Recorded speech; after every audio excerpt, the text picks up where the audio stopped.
ನೇತ್ರಾವತಿ ನದಿ ದಡದಲ್ಲಿ ಶವ ಹೂತಿಟ್ಟ ಪ್ರಕರಣಕ್ಕೆ ಸಂಬಂಧಪಟ್ಟಂತೆ ಮತ್ತೆ ವಿಚಾರಣೆಯನ್ನು ಎದುರಿಸಿದಂತ ಆಂಬ್ಯುಲೆನ್ಸ್ನ ಚಾಲಕ ಹಮೀದ್ ಬೆಳ್ತಂಗಡಿಯ ಎಸ್ಐಟಿ ಕಚೇರಿಗೆ ವಿಚಾರಣೆಗೆ ಆಗಮಿಸಿರೋದು ಆಂಬ್ಯುಲೆನ್ಸ್ನ ಚಾಲಕ ಹಮೀದ್. ಮೊನ್ನೆಯಷ್ಟೇ ವಿಚಾರಣೆ ಫೇಸ್ ಮಾಡಿದ್ರು ಹಮೀದ್ ಮತ್ತು ಬಾಬು. ಅದರ ಬೆನ್ನಲ್ಲೇ ಇವತ್ತು ಕೂಡ ವಿಚಾರಣೆಗೆ ಹಾಜರಾಗಬೇಕು ಅಂತೇಳಿ ಎಸ್ಐಟಿ ಅಧಿಕಾರಿಗಳು ಸೂಚನೆ ಕೊಟ್ಟಿದ್ರು. ಜಲೀಲ್ ಬಾಬು ಮತ್ತೆ ಹಮೀದ್.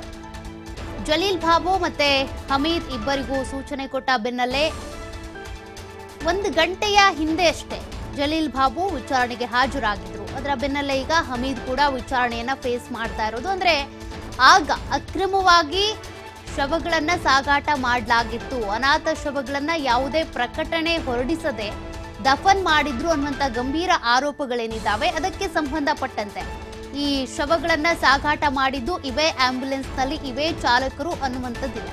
ಹಾಗಾಗಿ ಅವರನ್ನು ಕೂಡ ವಿಚಾರಣೆಗೆ ಕರೆದಿದ್ದಾರೆ. ಮೊನ್ನೆ ಕೂಡ ಸಂಜೆ 7:30ರವರೆಗೆ ವಿಚಾರಣೆಯನ್ನ ಇವರಿಬ್ಬರು ಫೇಸ್ ಮಾಡಿದ್ರು. ಇವತ್ತು ಕೂಡ ವಿಚಾರಣೆಗೆ ಹಾಜರಾಗಿದ್ದಾರೆ. ಬೆಳ್ತಂಗಡಿಯ ಎಸ್ಐಟಿ ಕಚೇರಿಯಲ್ಲಿ ನಡೀತಾ ಇರುವಂತಹ ವಿಚಾರಣೆ, ಇವ್ರಿಗೆ ಏನೆಲ್ಲ ಗೊತ್ತು ಅಂತ, ಇವರು ಯಾರ್ಯಾರ ಶವ ಸಾಗಾಟ ಮಾಡಿ ದಫನ್ ಮಾಡೋದಕ್ಕೆ ಅಂತ ಮುಂದಾಗ್ತಾ ಇದ್ರು, ಆ ಶವಗಳ ಬಗ್ಗೆ ಇವರಿಗೇನ್ ಮಾಹಿತಿ ಗೊತ್ತು, ನಿಜಕ್ಕೂ ಅನಾಥ ಶವಗಳೇನ ಅಥವಾ ಯಾರಾದ್ರೂ ಹತ್ಯೆ ಮಾಡಿದ್ರ, ಗೊತ್ತಿದ್ರು ಕೂಡ ಬೇಕು ಅಂತ ಕೇಸ್ ಮುಚ್ಚಾಕೋದಕ್ಕೇನಾದ್ರೂ ಈ ರೀತಿ ಮಾಡ್ತಾ ಇದ್ರ. ಹೀಗಾಗಿ ಎಲ್ಲಾ ಆಯಾಮಗಳಲ್ಲೂ ಕೂಡ ಪ್ರತಿಯೊಬ್ಬರನ್ನು ಕರೆಸಿ ಇಲ್ಲಿ ತನಿಖೆಯನ್ನ ಮಾಡಲಾಗ್ತಾ ಇದೆ, ವಿಚಾರಣೆ ಮಾಡ್ತಾ ಇದ್ದಾರೆ.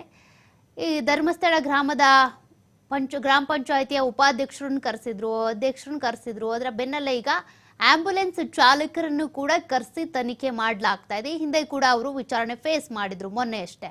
ಇವತ್ತು ಕೂಡ ವಿಚಾರಣೆಗೆ ಹಾಜರಾಗಿ ಅಂತೇಳಿ ಹೇಳಿದ್ರು. ಅಂದ್ರೆ ಕೆಲವೊಂದು ಪ್ರಶ್ನೆಗಳು ಬಾಕಿ ಇತ್ತು ಅನ್ಸುತ್ತೆ, ಮಾಹಿತಿ ಪಡ್ಕೊಳ್ಳೋದು. ಕರೆದಿದ್ದಾರೆ. ಈ ಒಂದು ವಿಚಾರಣೆಯ ಸಂದರ್ಭದಲ್ಲಿ ಇವ್ರು ಏನ್ ಮಾಹಿತಿ ಕೊಟ್ಟಿರಬಹುದು, ಅವೆಲ್ಲ ಮಾಹಿತಿ ಈ ಕೇಸಿಗೆ ಸಂಬಂಧಪಟ್ಟಂತೆ ಲೀಡ್ ತಂದು ಕೊಡುತ್ತಾ, ಪೂರಕವಾಗಿರುತ್ತಾ, ಅದನ್ನ ನೋಡ್ಬೇಕಿದೆ.